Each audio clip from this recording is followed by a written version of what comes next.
예, 지난 한 주 동안에는 나라가 정말 시끄럽고 혼란스러웠던 것 같습니다. 대통령이 비상계엄령을 선포를 하고 또 그 결과로 대통령 탄핵 소추안이 또 국회에서 다뤄지고요. 누가 잘했다, 누가 잘못했다 말을 하기가 그렇죠.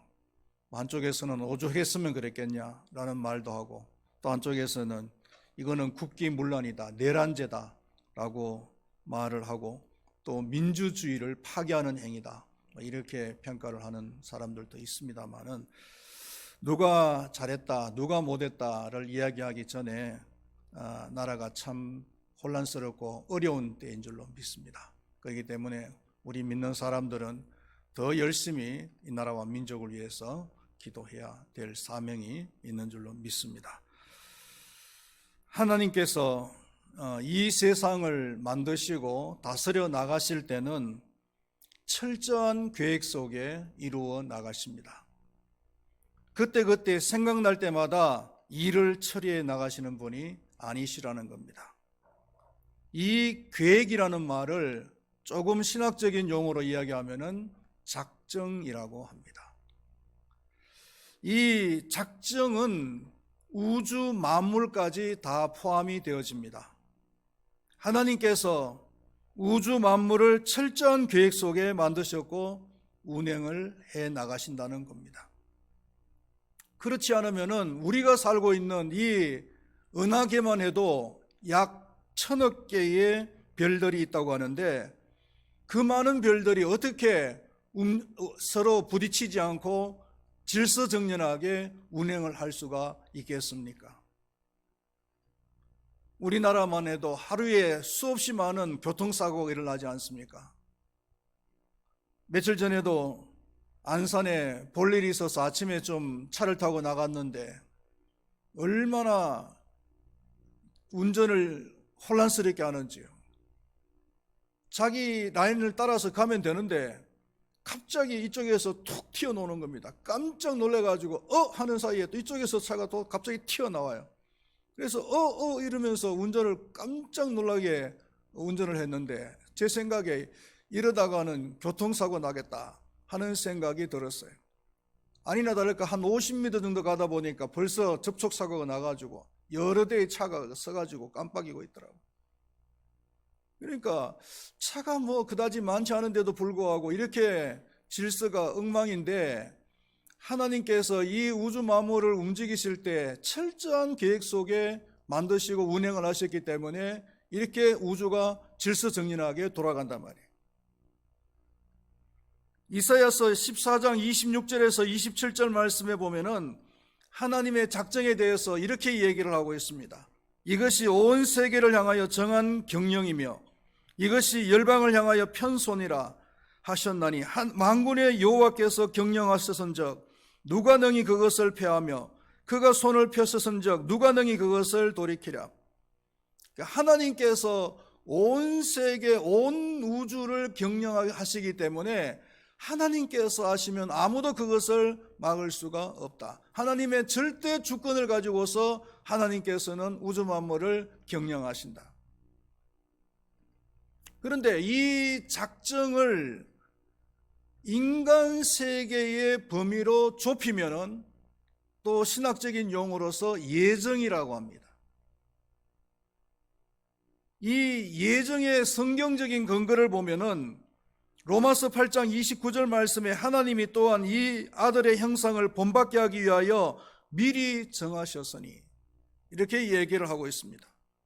오늘 본문 말씀 속에서도 그 기쁘신 뜻대로 우리를 예정하사 이렇게 얘기를 하고 있잖아요. 하나님께서는 우리 인간들에 대한 모든 계획들을 다 가지고 계신다는 거예요. 그래서 잠언서 16장 9절 말씀 속에서 사람이 마음으로 자기의 길을 계획할지라도 그의 걸음을 인도하시는 이는 여호와시니라. 하나님께서는 우리의 모든 구원을 포함한 모든 계획들을 다 가지고 계시는 분이신 것을 믿으시기를 바라겠습니다. 이 예정의 내용 속에는요, 크게 두 가지가 있는데 선택과 유기가 있습니다.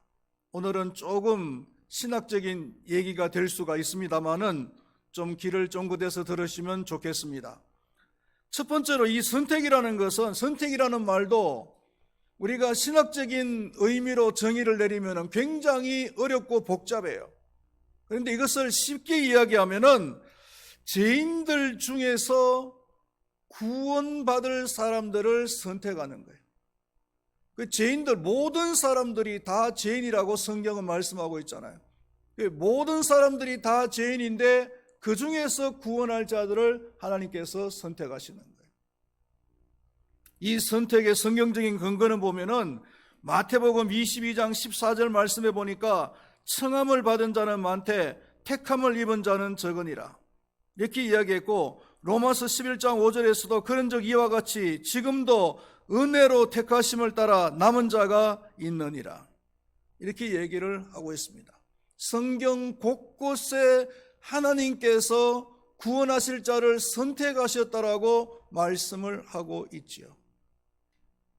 제가 용인에서 목회를 할 때 젊은 부부가 과일 장사를 했어요. 그런데 과일 장사를 하는데 수시로 과일을 갖다 주는 거예요. 목사님 드시라고 과일을 갖다 주기도 하고, 주일학교 아이들을 주라고 과일을 갖다 주기도 하고, 아니면은 여름 성경학교를 할 때 수박을 갖다가 한 10대 정도를 가지고 와서 아이들 그냥 여름에 간식으로 주라고 그렇게 하더라고요. 그래서 아니 과일을 이렇게 많이 갖다 주면 어떡하냐고, 장사는 어떡하냐고 물었더니, 목사님 걱정하지 마십시오. 이거는 손님들이 다 골라가고 난 뒤에 남은 거라고. 어차피 이거는 그냥 두면 버릴 거라고. 그래서 과일 중에서 어떤 거는 막 좀 이렇게 골마가지고 썩어서 칼로 도려내고 난 뒤에 갖다 주는 것도 있더라고요.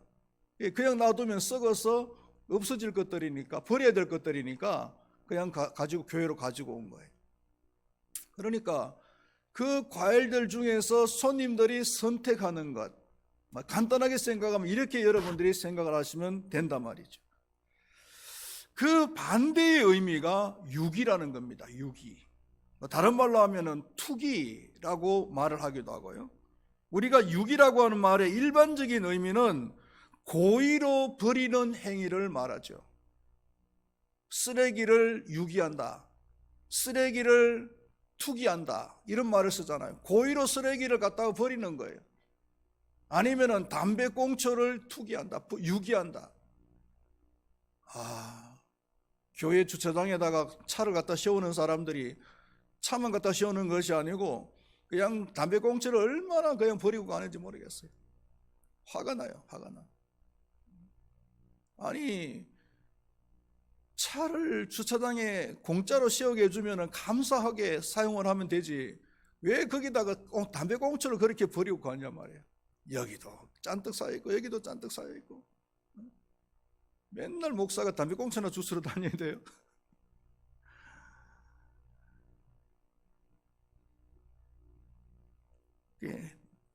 일반적인 의미는 고의로 갖다 버리는 것을 말하는 거죠. 이 유기라고 하는 말의 의미는. 그러나 성경적인 의미로서는 고의로 갖다 버리는 것이 아니고 죄 가운데 있는 사람들을 그냥 구원하지 않고 버려두는 것을 투기라고 해요. 유기라고 해요. 어차피 인간들은 죄로 인해서 죄만 짓다가 지옥 갈 인생들이잖아요. 그러나 하나님께서 지옥 갈 인생들을 구원하지 않고 그냥 버려두시는 거예요. 그냥 두시는 거예요. 그렇기 때문에 책임이 하나님께 있는 것이 아니라 본인들에게 있는 거죠. 하나님께서 선택할 자들을 미리 정하신 것도 있지만은 이 유기할 자들도 미리 정하셨다는 거예요. 로마서 9장 18절 말씀해 보면은 그런즉 하나님께서 하고자 하시는 자를 긍휼히 여기시고 하고자 하시는 자를 완악하게 하시느니라. 여기서 하나님께서 긍휼히 여기실 자를 긍휼히 여기신다는 말은 누구냐면은 야곱이라는 거죠. 그리고 완악하게 할 자를 이야기하셨는데 여기서 완악하게 할 자는 야곱의 쌍둥이 형인 에스를 말하는 거예요. 어차피 두 사람 다는 다 죄인들입니다. 지옥 갈 인생들이에요. 그러나 하나님께서는 야곱은 구원을 베푸시고 에서는 그냥 놔두셨다는 거예요. 그렇기 때문에 선택받은 자들은 자신이 선택받은 것에 대해서 기뻐하고 감사해야 됩니다. 그러나 유기를 당한 자들에 대해서는 절대로 불만을 가질 이유가 없어요. 왜냐하면 자신에게 책임이 있기 때문이죠. 지난번에도 한번 말씀을 드렸지만 저는 그 대학 진학에 목표가 있었기 때문에 꼭 그 공군에 입대를 해야만 했었습니다. 그래서 입대 신청을 하고 그리고 공군 교육사령부에 이제 갔는데요. 가니까 200명을 선발하는데 300명이 왔더라고요. 그러면은 100명은 탈락을 해가지고 이제 다시 돌아가야 되는 거예요. 그 300명이 지방에서 각 이제 체격검사에서 다 합격을 한 사람들이.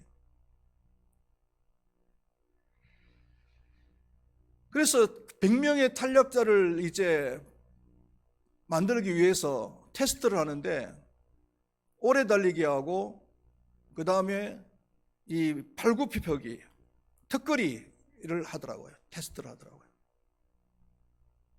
이 턱걸이는 제가 이제 좀 많이 했어요. 많이 했는데 오래 달리기는요. 뭐 군대 간다고 걱정이 돼서 그런지 몸무게가 그 당시에 한 6kg 정도가 빠지고 먹는 것도 제대로 못 먹고 굉장히 몸이 안 좋은 그런 상태로 입대를 했기 때문에 오래 달리기를 했더니요. 몇 등을 했냐면은 꼴찌를 했어요. 제가 제 자신에게 굉장히 실망을 많이 했죠. 그래서 저는 당연히 이제 떨어졌다. 꼴찌를 했으니까. 라고 생각을 하고 이제 집으로 돌아갈 준비를 하고 있었는데 테스트를 다 끝나고 난 뒤에 그 시험관이라는 사람들이요. 와가지고 이 얘기를 하는 겁니다. 30명의 이름을 불러요. 30명의 이름을 쫙 부르더라고요. 그래서 떨어진 사람들이구나. 그 속에 저 이름도 있더라고요. 그래서 이제 집으로 가는구나 라고 생각을 했죠. 그런데 하는 말이 뭐냐 하면은 테스트를 다 끝나고 이제 100명을 탈락자 100명을 뽑기 위해서 뒤에서부터 일정 기준에 의해서 딱 잘랐는데 100명 선에서 잘린 것이 아니고 딱 자르고 보니까 130명이더라는 겁니다. 그래서 그 130명에서 30명을 다시 살려내야 200명이 되잖아요. 그래서 그 30명을 다시 살려내기 위해서 뽑았는데 방금 불렀던 사람이 다시 살아난 30명이다. 이렇게 얘기를 하는 거예요. 그러니까 죽었다가 다시 살아난 거죠. 하는 표현이 뭐냐 하면은 여기 30명은 도마 위에 올라갔다가 다시 살아난 생선과 같다. 고기와 같다라는 거예요. 얼마나 기쁘든지요. 탈락했다라고 생각했는데 붙은 거예요. 극적으로. 그래서 그날 이후로 저는 생선을 가장 좋아합니다. 나머지 탈락한 사람들은요, 누구도 원망을 할 수가 없어요. 왜냐하면은 자신들이 체력 관리를 안 했으니까요. 나 역시 선택받지 못했어도 할 말이 없었던 거죠. 큰바위교회 모든 성도님들은 최소한 하나님께 선택받은 사람들이고 유기된 자들은 아닌 줄로 믿습니다. 그렇다면 선택받은 자들의 삶을 살아야 되고 선택받은 자들의 품격을 가지고서 살아가야 돼요. 선택받았다고 하면서도 하나님께 늘 순종하기보다는 불순종하는 그런 삶을 살아가면은요, 하나님께서 그럼에도 불구하고 징계를 하지 아니하시고 고난을 주지 아니하신다고 해서 감사할 이유가 없어요. 오히려 하나님께서 징계하지 않는 것에 대해서 불안해해야 됩니다. 왜냐하면요, 하나님께서는 선택받은 자에 대해서는 불순종하면은 반드시 징계를 해서라도 순종하는 삶을 살게 만들고 선택받은 자의 품격을 가지고 살게 만든다는 거죠. 오히려 징계가 없는 것이 더 이상해요. 불안해야 돼요.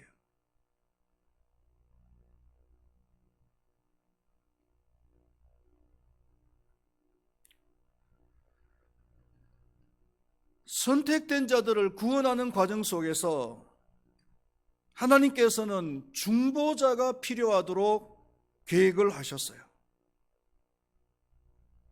그 이유는 제 문제를 해결하기 위해서입니다. 그 중보자로 예정된 분이 누구냐 하면은 하나님의 아들이시면서 제2위 되시는 예수 그리스도시예요. 베드로전서 1장 20절 말씀에 그는 창세 전부터 미리 알린 바 되시니니 이 말세에 너희를 위하여 나타내신 바 되었으니, 이렇게 이야기하면서 여기서 그는 바로 예수님이라고 2장 4절에서 바로 이야기하고 있습니다. 사람에게는 버림받았으나 하나님께는 택하심을 입은 보배로운 산돌이신 예수께 나가자, 이렇게 얘기를 하고 있습니다. 중보자로 택하심을 받은 사람은 바로 산돌이신 예수 그리스도시다, 이렇게 얘기를 합니다. 하나님의 아들이시며 제2위 되신 예수 그리스도께서는 죄인들을 중보하기 위해서는 온갖 고초를 다 당하실 것을 미리 알고 계셨어요. 그럼에도 불구하고 거부하지 아니하시고 스스로 결정을 하셨단 말이에요. 예수님을 중보자로 결정하는 일에 있어서 하나님도 기뻐하셨고 당사자인 예수님께서도 기뻐하셨어요. 그래서 오늘 봉독했던 5절 말씀에 그 기쁘신 뜻대로 우리를 예정했다, 이렇게 얘기를 하고 있습니다. 우리를 선택하시고 우리를 구원하시기 위한 그 중보자로 예수 그리스도를 세우는 그 모든 계획들이 하나님과 그리고 당사자인 예수 그리스도의 기쁘신 뜻 그 가운데서 계획이 되어졌다는 겁니다. 그러면 예정의 목적이 뭐냐? 선택하신 자들을 하나님의 아들로 삼기 위한 것이다 라는 겁니다. 봉독했던 말씀 마지막에 보면은 자기의 아들들이 되게 하셨으니, 이렇게 말씀하고 있죠. 원래는 하나님의 아들이 아니었는데 아들로 삼아 주셨으니까 양자로 삼아 주신 거예요. 그런데 양자로 삼아 주시는 것만 해도 너무너무 감사해서 양자로 생각하시는 것이 아니고 친아들로 여겨주신단 말이에요. 우리는 예수님을 믿는 순간에 신분의 변화가 이루어진 거예요. 원래는 우리의 신분이 뭐였습니까? 마귀의 종이었어요. 마귀의 종. 마귀가 하라는 대로 다 했어요. 죄를 지으라면 죄를 짓고 거짓말하라면 거짓말하고 그냥 종처럼 그렇게 살았는데 예수님께서 우리를 중보해 주심으로 말미암아 우리가 구원받고 이제는 하나님의 아들이 된 겁니다. 양자가 된 것도 모자라서 하나님의 친아들로 여겨주시는 거예요. 할렐루야. 얼마나 기쁘고 감사한 일입니까, 여러분? 그래서 성경에서는 이 친아들의 혜택에 대해서 말씀을 하고 있는데, 첫 번째로는 밥상 공동체가 되는 거예요. 한 가족이 되어졌으니까 한 가족이 가장 먼저 하는 것이 뭘까요? 밥을 같이 먹는 거잖아요. 이 밥을 같이 먹는다는 것은 이것은 친밀감을 이야기하는 거예요. 우리 교인들 중에서도 점심시간에 밥을 먹는데 목사님하고 같이 앉아서 밥을 먹자 그러면 그냥 피해지는 분이 계세요. 왜 같이 밥을 안 먹냐 물어보면은 목사님은 어렵다, 이런 얘기를 해요. 목사님하고 아직까지도 친밀감이 떨어지는 거죠. 그런데 오랜 동안 저하고 신앙생활을 같이 하신 분들은 아니 목사님하고 식사 같이 하는 게 뭐가 어렵냐, 이렇게 이야기하는 거죠. 친밀감의 문제예요. 친밀감의 문제. 우리가 조금 더 친밀감을 높이기 위해서 하는 것 중에 한 가지가 야 우리 한번 기회 되면 시간 내면 밥 한번 먹자, 이런 얘기 하잖아요. 밥을 한번 먹으면 친밀감이 그만큼 높아지는 거죠. 우리가 하나님의 아들이 됐다는 것은 하나님과 친밀한 그런 관계가 되었어요. 그리고 하나님을 아버지라고 부를 수 있는 그런 특권이 저희들에게 주어졌어요. 우리가 힘들고 어려울 때마다, 필요한 것이 있을 때마다 하나님을 아버지라고 부르면 돼요. 하나님께서 우리의 필요를 아시고 우리의 필요를 공급해 주시고 채워주시는 겁니다. 할렐루야. 하나님을 안 믿는 사람들은 아무리 어렵고 힘들어도 필요에 따라서 하나님께 아버지라고 불러도 하나님께서 응답 안 하세요. No. 그러나 우리는 하나님의 아들들이기 때문에 필요에 따라서 어려울 때, 힘들 때 하나님을 아버지라고 부르면 하나님께서 우리를 도우시고 우리의 필요를 채우시고 우리를 선하게 인도하여 주시는 줄로 믿으시기를 바라겠습니다. 그리고 마지막으로 우리는 하나님의 아들이 되었기 때문에 하나님의 나라를 유업으로 받을 수가 있는 겁니다. 그 좋은 하나님의 나라에 들어가서 하나님의 나라를 누리는 그런 혜택이 주어지는 것입니다. 말씀을 맺도록 하겠습니다. 우리는 하나님의 기쁘신 뜻 가운데 예정되었고 하나님의 자녀가 되어졌습니다. 하나님의 자녀로서의 책임을 다하시고 또 하나님의 자녀로서의 품격 있는 삶을 살아가시고 또한 하나님의 자녀로서의 특권을 마음껏 누리면서 행복하게 살아가는 우리 모든 성도님들이 될 수 있기를 축원드리겠습니다. 기도하시겠습니다. 하나님 아버지, 하나님께서는 우리를 예정하시는데 유기할 자로 예정하지 아니하시고 구원할 자로 선택하여 주신 것을 믿습니다. 감사합니다. 생각할 때마다 기쁩니다. 이제 우리는 하나님의 그 선택된 백성들이오니 이제는 하나님의 아들로서, 하나님의 친아들로서의 그런 품격과 그리고 책임을 다하면서 살아갈 수 있도록 도와주시고 그리고 하나님의 아들에게 주어지는 그런 특권을 마음껏 누리면서 행복하게 살아갈 수 있는 우리 모두가 되게 하여 주시옵소서. 감사합니다. 예수님의 이름으로 기도드리옵나이다. 아멘.